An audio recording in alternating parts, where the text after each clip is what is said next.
বিয়ে করবেন আপনি, মেয়ে দেখতে যাচ্ছে আপনার দুলাভাই, জোরে কর না ঠিক কিনা বলেন না।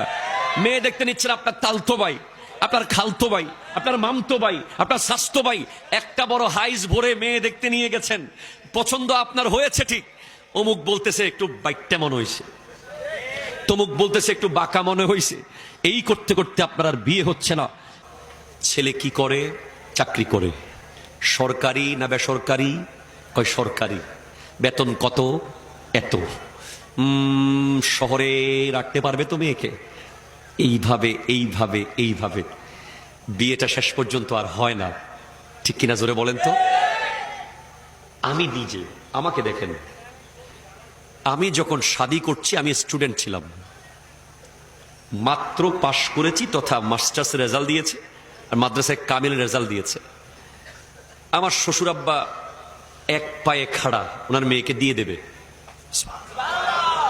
আমাদের পক্ষ থেকে প্রস্তাব গিয়েছে, আর ওনার আশেপাশে যত আত্মীয় স্বজন সব একবারে না। ছেলে কি খাওয়াবে আমাদের মেয়েকে? কিছু তো করে না। তো ইসলাম কি বলে? এই জায়গায় ইসলাম কি বলে? ইসলাম বলছে তোয়ামুল ওয়াহেদে ইয়াকফি লিল ইসনাইন। একজনের খাবার দুজনের জন্য যথেষ্ট। তোয়ামুল ইসনাইনে ইয়াকফি লিল আরবা, দুজনের খাবার চারজনের জন্য যথেষ্ট। তোয়ামুল আরবাতে ইয়াকফি লিস সামানিয়া, চারজনের খাবার আটজনের জন্য যথেষ্ট। দ্যাট ইজ ইসলাম। আপনি খেয়াল করে দেখিয়েন, আপনি একা যখন খান অনেক খাবার আপনাকে নিতে হয় পেট ভরানোর জন্য, আর আপনি যখন একই পাত্রে দুই তিনজন মিলে খাবেন দেখবেন খুব সামান্য খেয়েছেন, আপনার তৃপ্তি হয়ে গেছে। আসে না নাই? বলেন না, আসে না নাই? এটা কি আমি বানিয়ে বললাম না? আপনারা দেখেছেন।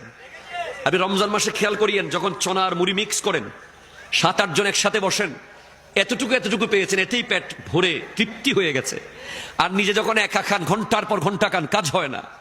মনে রাখবেন, একটা নারী যখন আপনার ঘরে আসে সে তার রিজিক নিয়ে আসে। একটা বেকার মানুষ বিয়ের পরে তার লাইফ কিভাবে পাল্টে যায়, এটা অহরহ দৃষ্টান্ত এই সমাজে আছে। বিয়ের পরে তার চেহারায় নূর চলে আসে, সে নামাজি হয়ে যায়, সে আল্লাহওয়ালা হয়ে যায়।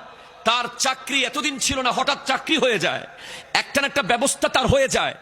একটা নারী পরিবারকে সবাইকে রাজি করে সুন্দরভাবে শরীয়ত সম্মতভাবে বিয়ে করে নিয়ে আসা মানে ঘরের মধ্যে বরকত, রহমত, নিয়ামত নিয়ে আসা।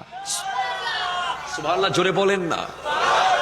গাউসে পাক আব্দুল কাদের জিলানী রহমতুল্লাহ আলাইহি, ওনার নানা যান আব্দুল্লাহ সোমাই, উনি, ওনার মেয়ে উম্মুল খায়ের ফাতেমা তৎকালীন সময়ে গোটা বিশ্বের সবচেয়ে সুন্দরী নারীদের মধ্যে একজন, সবচেয়ে পর্দানশীল নারীদের মধ্যে একজন। বাবা মেয়ের জন্য পাত্র খুঁজে শপিং মলে, বড় বড় অফিস